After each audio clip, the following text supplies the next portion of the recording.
ورحمۃ اللہ وبرکاتہ۔ میں اپنی معذور بیوی سے بہت تنگ تھا۔ وہ ہر وقت بستر پر پڑی رہتی تھی۔ تبھی میں نے ایک 15 سال کی لڑکی سے دوستی لگا لی۔ اس لڑکی نے مجھے ایک لوشن دیا اور کہا اپنی بیوی کو چھت پر لے جا کر دھوپ میں یہ لوشن اس کے جسم پر لگا دو، کچھ دیر بعد وہ مر جائے گی، پھر میں تم سے شادی کر لوں گی۔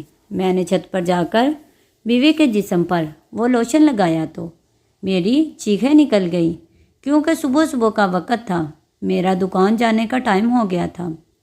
میں ایک درزی تھا اور ایسا خوبصورت درزی پورے علاقے میں نہیں تھا۔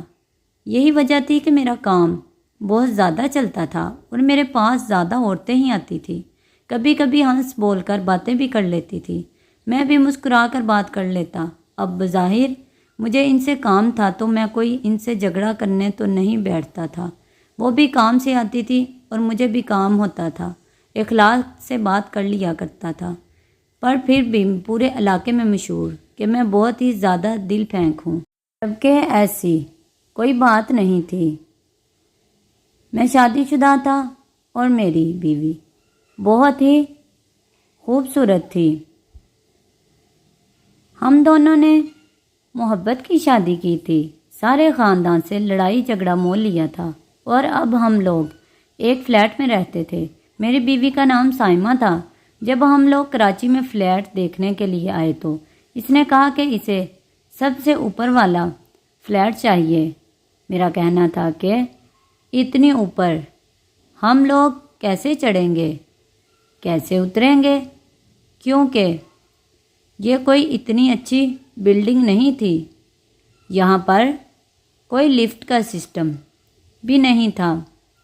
اس نے کہا کہ اوپر والے فلیٹ میں آپ کو چھت بھی مل جاتا ہے اور چھت کے بہت سے فائدے ہوتے ہیں، اس لیے اوپر والا فلیٹ ہی چاہیے۔ ویسے اوپر والے فلیٹ کے قیمت کم تھی کیونکہ وہ بہت اونچا تھا اور لوگ اتنی اوپر سے نیچے آنے جانے کو بڑا مشکل سمجھتے تھے۔ اس نے کہا کہ ہم دونوں کی ورزش بھی ہو جائے گی۔ اسے چھت پر بہت زیادہ پسند تھی۔ وہ کہتی تھی کہ شام کو انسان چائے بنائے، چھت پہ بیٹھے، آسمان کو دیکھے، پرندوں کو دیکھے، اذان کی آوازیں سنے تو اس کے پورے دن کی تھکن اتر جاتی ہے۔ میں نے اس کی بات مان لی اور ہم دونوں نے آخری فلیٹ میں ہی لیا۔ ایسا ہوا کہ وہ سیڑھیوں سے اترتے ہوئے گر گئی اور اس کی کمر میں چوٹ لگ گئی۔ اب ڈاکٹرز کا کہنا تھا کہ اس کی کمر سے لے کے ٹانگوں تک کا حصہ سن ہو گیا ہے اور وہ اپنے پیروں پہ چل نہیں سکتی تھی اور نہ ہی بول پاتی تھی، کیونکہ اسے بہت زیادہ جھٹکا لگا تھا۔ جھٹکے سے گرنے کی وجہ سے اس کے کافی سارے نظام ڈسٹرب ہو گئے تھے اور اس بات کو 1 سال ہونے والا تھا۔ میں ہی اس کے سارے کام کرتا، اس کے لیے کھانا بناتا، گھر کو بھی صاف کرتا، پیسے بھی کماتا، اسے باتھ روم وغیرہ بھی خود ہی لے کے جایا کرتا تھا۔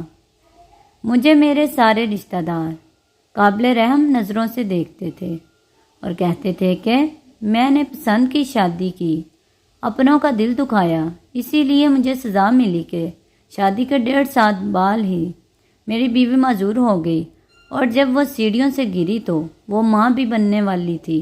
میرا بچہ بھی اس دنیا میں آنے سے پہلے ہی اس دنیا سے چلا گیا۔ ہمارے لیے یہ بہت بڑا صدمہ تھا، ایک بہت بڑا صدمہ تھا۔ ہم لوگ بہت بڑی مشکل میں پھنس گئے تھے، لیکن پھر بھی بڑی خوش اسلوبی سے میں نے اس سارے وقت کو گزارا اور اب اس بات کو 1 سال ہو گیا تھا۔ اب میں دکان پر جانا چاہتا تھا پر میری بیوی کے کام ہی ختم نہیں ہو رہے تھے۔ میں اسے ایک دفعہ باتھ روم لے گیا تو اس نے کہا کہ اسے پھر سے جانا ہے اور اسے ٹھیک سے منہ ہاتھ دھونے ہیں۔ وہ بول نہیں پاتی تھی پر اشارے کرتی تھی، میں اس کے اشارے سمجھ جاتا تھا۔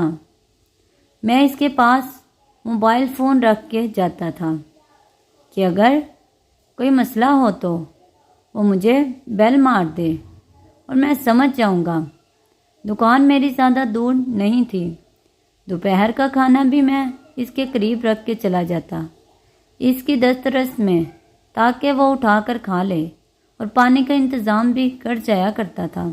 دوپہر میں ایک چکر لگایا کرتا تھا اور پھر اس کے بعد دوبارہ سے دکان پہ جاتا اور پھر رات کو دیر سے آتا۔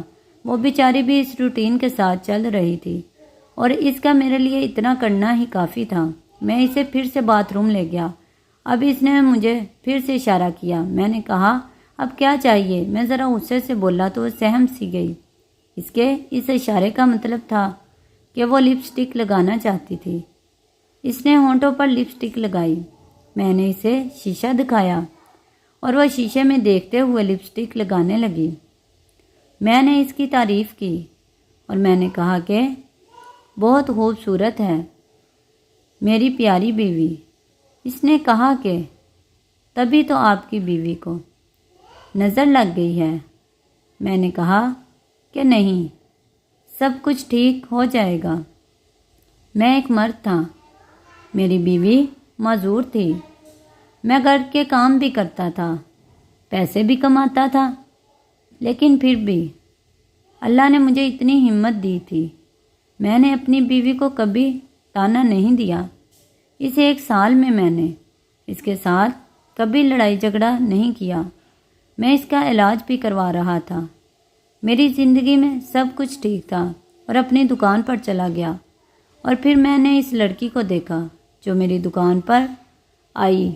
میں نے اسے پہلے نہیں دیکھا تھا، شاید وہ اس محلے میں نہیں آئی تھی۔ یہ لڑکی بہت ہی زیادہ جوان جہاں خوبصورت اور دبلی پتلی سی تھی۔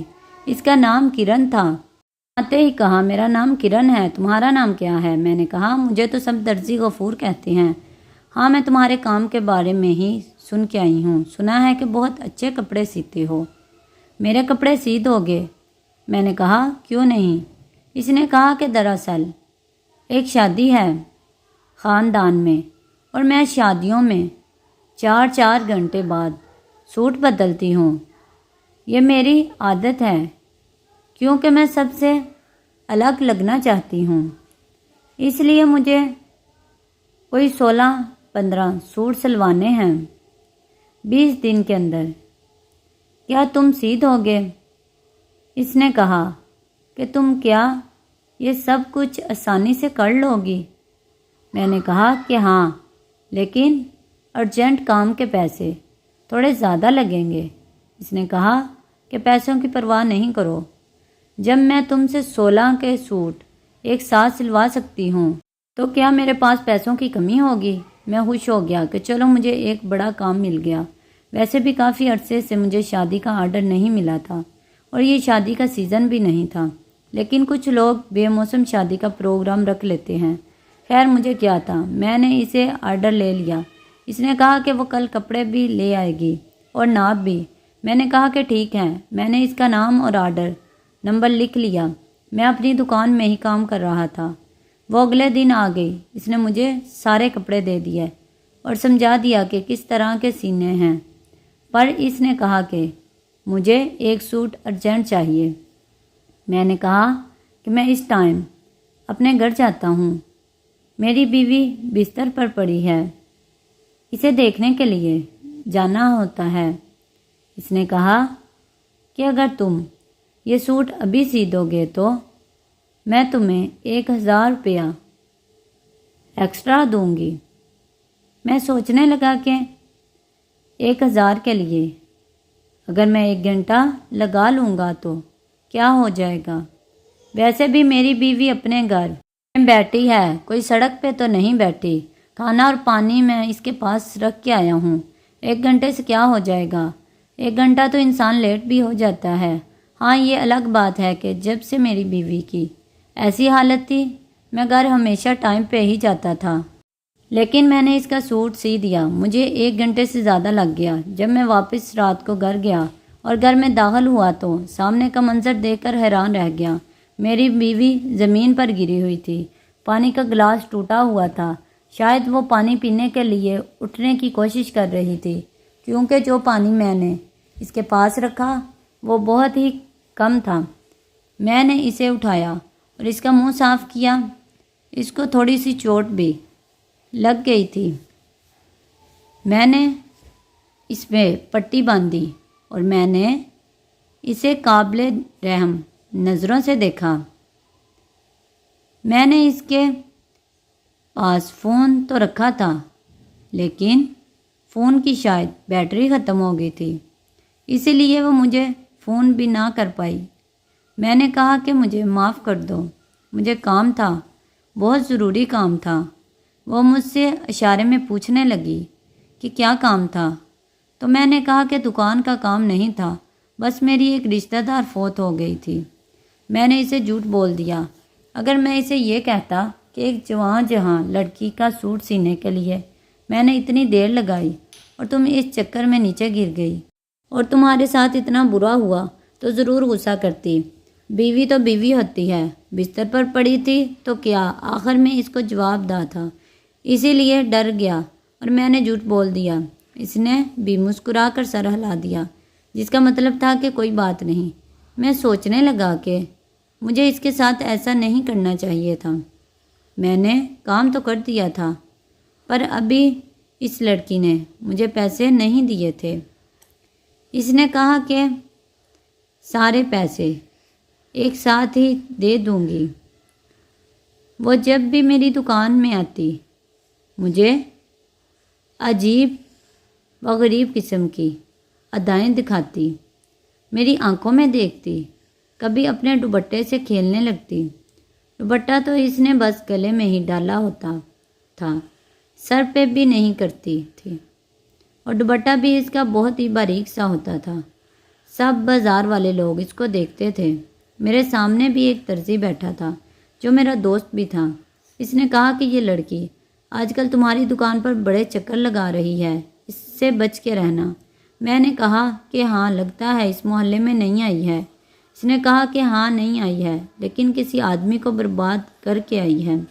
میں نے کہا کہ کیا مطلب؟ اس نے کہا اس عورت کو طلاق ہوئی ہے، وہ پوسٹ مین ہے نہ جو ہمارے محلے میں رہتا ہے، بوڑھا سا اس کی بانجی ہے۔ یہ میں نے کہا کہ یہ تو شکل سے شادی شدہ بھی نہیں لگتی، اور تم کہہ رہے ہو کہ اس کو طلاق ہوئی ہے؟ اس نے کہا کہ ہاں، آج کل کسی کا کوئی پتہ نہیں چلتا۔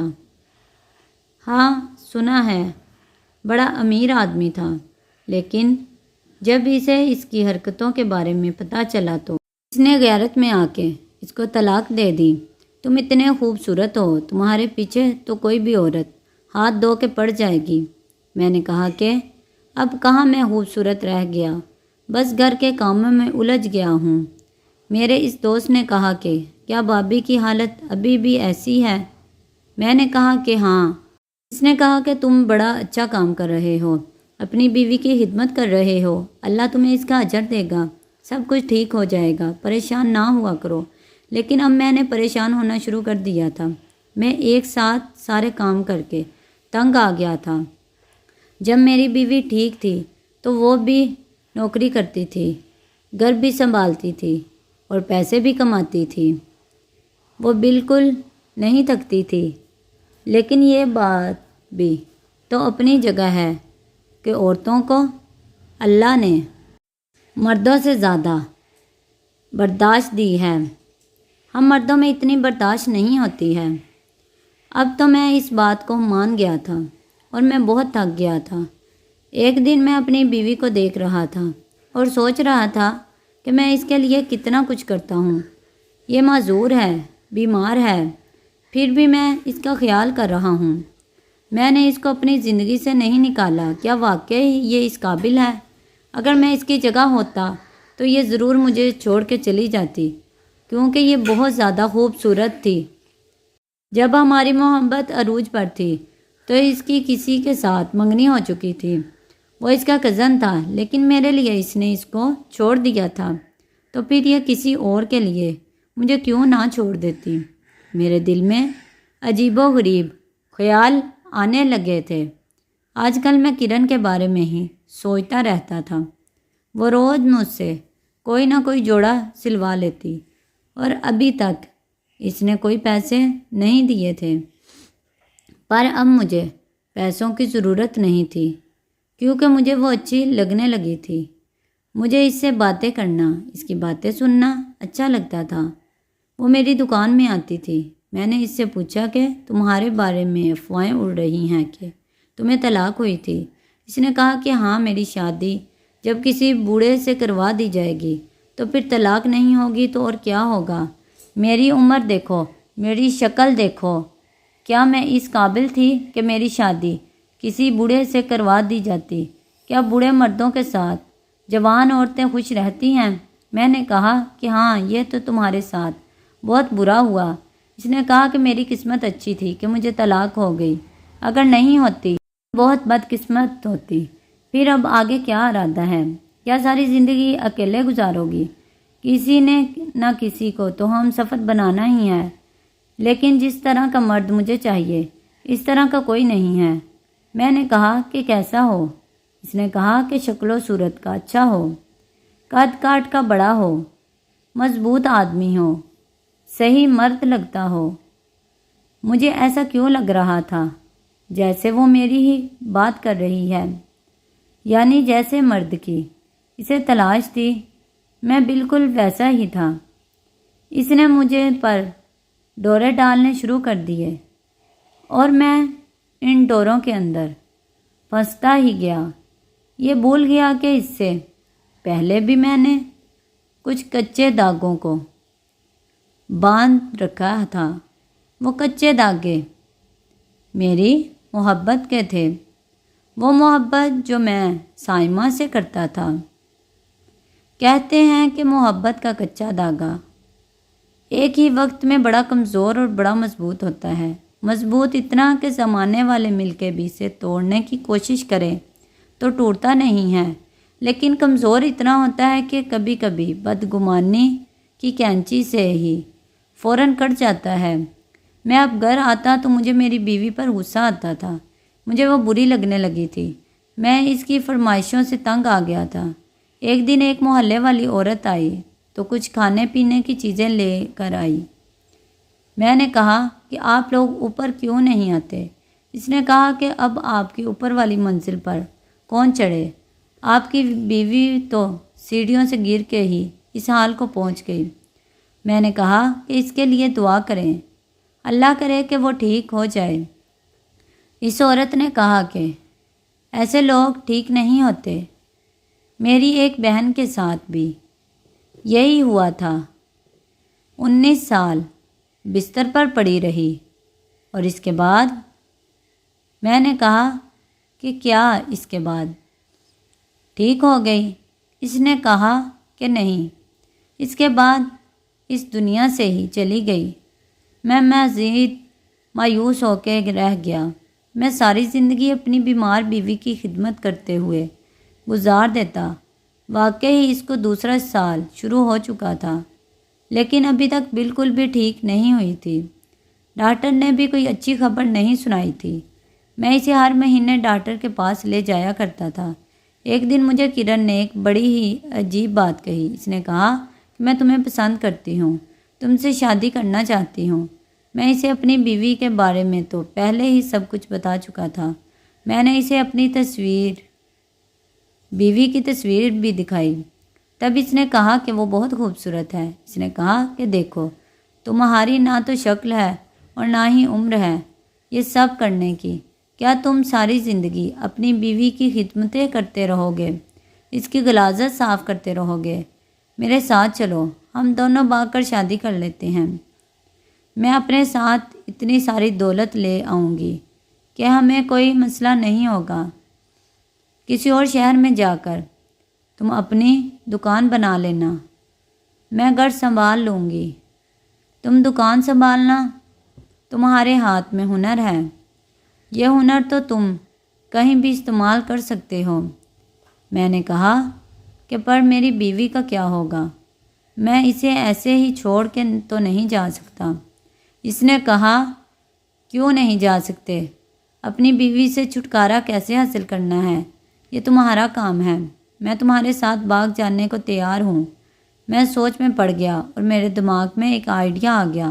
میں نے کہا کہ میری بیوی نہ تو چل سکتی ہے، نہ اٹھ سکتی ہے اور یہ بیمار بھی ہے۔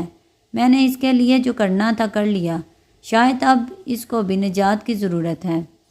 ایک دن میں اسے اپنے ساتھ چھت پر لے گیا۔ چیئر کے اوپر بٹھایا ہوا تھا اس کو میں نے۔ وہ بھی خوش تھی کہ چلو آج اسے آسمان نظر آ جائے گا۔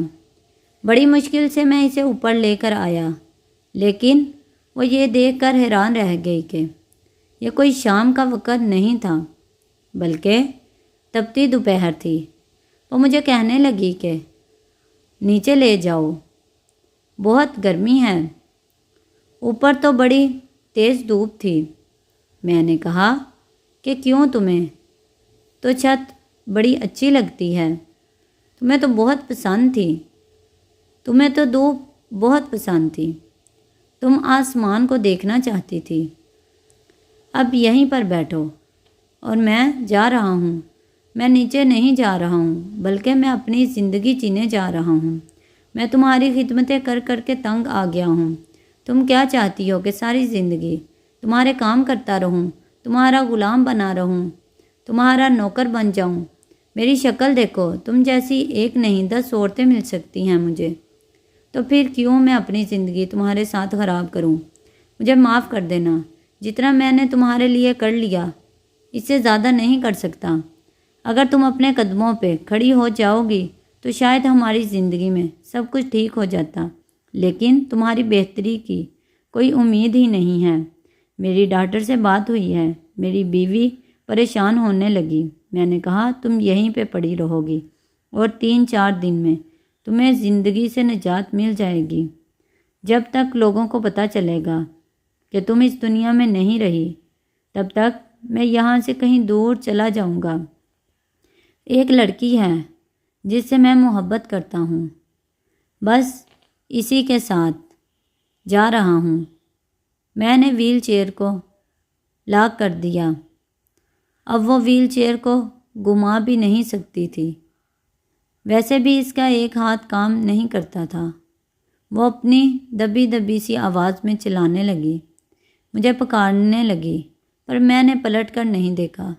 جیسے ہی میں سیڑھیوں سے نیچے اترنے لگا، میرا پاؤں اتنی بری طرح پھسلا کہ میں سیڑھیوں سے نیچے جا گرا۔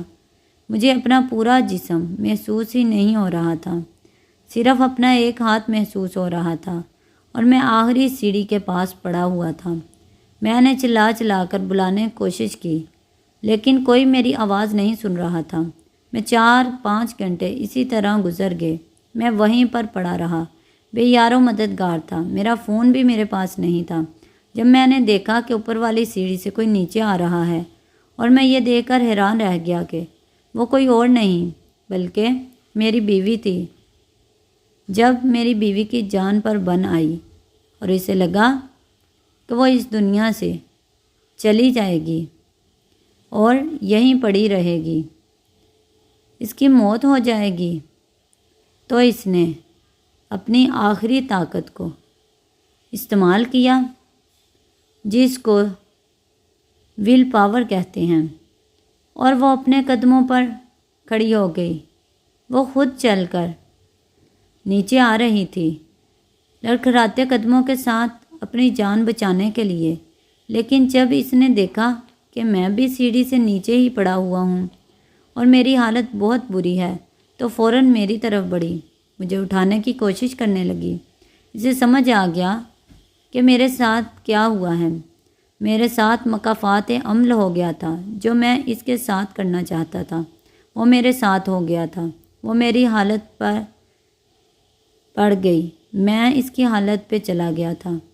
اس نے مجھے شکایت بری نظروں سے دیکھا، جیسے وہ مجھے کبھی معاف نہیں کرے گی، اور معاف کرتی بھی کیوں، میں اس کی جان لینے والا تھا۔ وہ وہاں سے چلی گئی۔ میں اسے بلاتا چلاتا رہا، سائمہ سائمہ، میری مدد کرو، میری مدد کرو، لیکن وہ وہاں سے ایسے گئی کہ جیسے پلٹ کر نہیں دیکھے گی۔ اور تھوڑی دیر کے بعد ایمبولینس والے آ گئے۔ شاید سائمہ نے ہی ان کو فون کیا تھا۔ وہ میری جتنی بے رحم نہیں تھی۔ وہ چاہتی تو مجھے وہاں چھوڑ کر ہمیشہ کے لیے جا سکتی تھی، لیکن اس نے ان لوگوں کو بلایا تھا۔ وہ لوگ مجھے ڈاکٹر کے پاس لے گئے۔ ڈاکٹر نے یہی کہا کہ میرا آدھا جسم سن ہو گیا ہے اور ایک بازو بھی، یعنی اب نہ تو میں کام کر سکتا تھا اور نہ ہی اٹھ کر چل سکتا تھا۔ سائمہ نے میرا خیال رکھنا شروع کر دیا جیسے میں اس کا خیال رکھتا تھا۔ وہ مجھ سے کوئی بات نہیں کرتی تھی، میں اس سے معافی مانگتا رہتا تھا، پر وہ بولتی نہیں تھی اور دن رات میرا خیال کرتی تھی۔ وہ پھر سے نوکری بھی کرنے لگی اور میں آج بھی حیران ہوں کہ کیسے ایک ہی پل میں ہم دونوں کی زندگی ایک دوسرے کے ساتھ پلٹ گئی۔ میں نے محبت کرنے والی بیوی کو کھو دیا اور وہ ایک اچھی انسان تھی جس نے ابھی بھی مجھے میرے حال پر نہیں چھوڑا۔ میں بس دن رات اس سے معافی ہی مانگ سکتا ہوں، لیکن شاید وہ مجھے کبھی معاف نہیں کرے گی۔ میں نے اس کے ساتھ صرف بے وفائی نہیں کی تھی، میں نے تو اس کی جان لینا چاہتا تھا۔ آپ سب لوگ بھی میرے لیے دعا کریں۔ میرے ساتھ کوئی بلائی کا معاملہ ہو جائے، میں اپنے کیے پہ بہت شرمندہ ہوں، اور یہ آپ کو پیغام دوں گا کہ کبھی بھی کسی بھی حال میں اپنے ہم سفر کا ساتھ نہ چھوڑیے۔ کیسی لگی آج کی کہانی؟ کمنٹ باکس میں ضرور بتائیں۔ اللہ حافظ۔